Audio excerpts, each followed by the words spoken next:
एक बार की बात है, एक बहुत बड़ा नेता एक साधु के छोटे से आश्रम में गया, क्योंकि उसने बहुत सुना था उस साधु के बारे में और उसके मन में आया कि मैं एक बार जाकर के देखता हूं कि लोग इतनी तारीफ क्यों करते हैं उसकी। तो जब वो उस आश्रम में गया तो वहां पर एक छोटा सा कमरा था जहां पर एक कालीन बिछा हुआ था।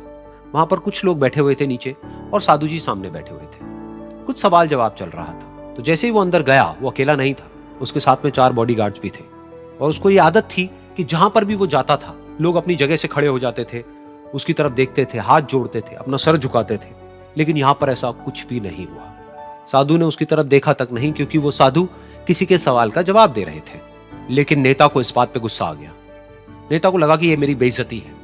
तो उस नेता ने साधु की बात को बीच में ही काटते हुए थोड़ा गुस्से से कहा, मैं आपसे कुछ कहना चाहता हूं। साधु ने उसकी तरफ देखा और बोले, आप थोड़ी देर रुकिए, पहले मैं इनके सवाल का जवाब दे लूं, उसके बाद में मैं आपसे बात करूंगा।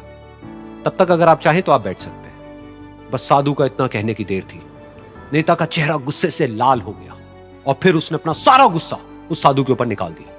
अभी तक वो नेता बहुत ही तमीज से बात कर रहा था, यानी कि आप कह करके बात कर रहा था। अब वो तू तड़ाक पे उतर आया।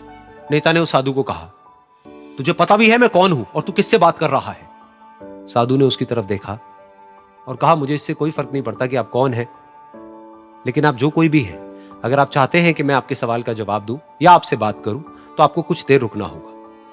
और साधु के ये कहते ही नेता गुस्से से पागल हो गया और वहीं सबके सामने चीखने चिल्लाने लग गया, अब मैं तुझे तेरी असली औकात दिखाऊंगा।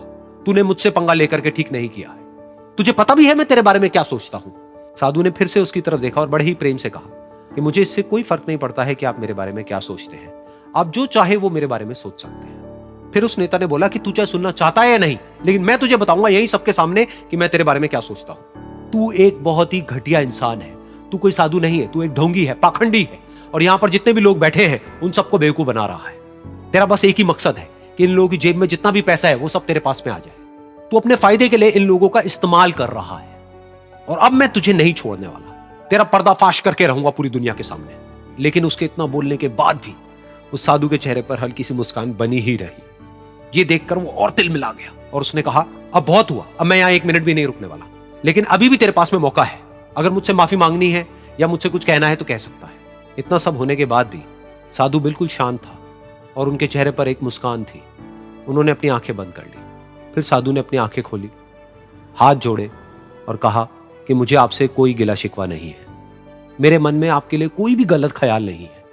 जो भी आपने मेरे बारे में कहा वो आपकी अपनी सोच थी, तो मुझे आप में कोई भी बुराई नजर नहीं आती है। मुझे आप एक बहुत ही भले इंसान लगते हैं। और साधु के इतना कहते ही नेताजी का दिमाग 7वें आसमान पर पहुंच गया। उनके चेहरे पर एक अजीब सी खुशी थी, क्योंकि उस साधु ने वो ही कहा जो बाकी सब लोग उस नेता को कहते हैं। और वो खुशी खुशी उस आश्रम से अपने घर की तरफ चला गया और जा करके अपने पिताजी के साथ में बैठ गया। उसके पिताजी की आंखें बंद थी और वो ध्यान में थे। पूरी जिंदगी उन्होंने सिर्फ लोगों की सेवा करी और बदले में कुछ भी एक्सपेक्ट नहीं किया। तो थोड़ी देर बाद जब उन्होंने अपनी आंखें खोली और देखा अपने बेटे को अपने साथ बैठे हुए, तो उनके बेटे के चेहरे पर आज एक अजीब सी खुशी थी जो आज से पहले उन्होंने कभी नहीं देखी थी। फिर उसने एक एक करके सब कुछ बताया कि आज क्या हुआ, किस तरह से वो आश्रम गया, वहां पर क्या हुआ, उसने क्या कहा, उन्होंने क्या कहा। तो जब इसके पिताजी ने पूरी बात सुनी तो थोड़ा सा मुस्कुराए और अपने बेटे को देख करके बोले कि उन्होंने तुम्हारी तारीफ नहीं करी है, क्योंकि उन्होंने वो नहीं कहा कि जो तुम हो, उन्होंने वो कहा कि जो वो खुद है। और तुमने जो भी कुछ उनको कहा वो नहीं कहा कि जो वो है, बल्कि तुमने वो कहा जो तुम खुद हो। यही बात वेदों में भी कही गई है, यथा दृष्टि तथा सृष्टि। ये दुनिया तुम्हें वैसी नहीं दिखती है जैसी कि ये दुनिया है। ये दुनिया तुम्हें वैसी दिखती है जैसे तुम खुद हो। जिसकी नजर जैसी है उसके लिए ये दुनिया वैसी ही है। तो अगर तुम अपनी दुनिया को बदलना चाहते हो तो उसका सिर्फ एक तरीका है, अपनी नजर को बदलो।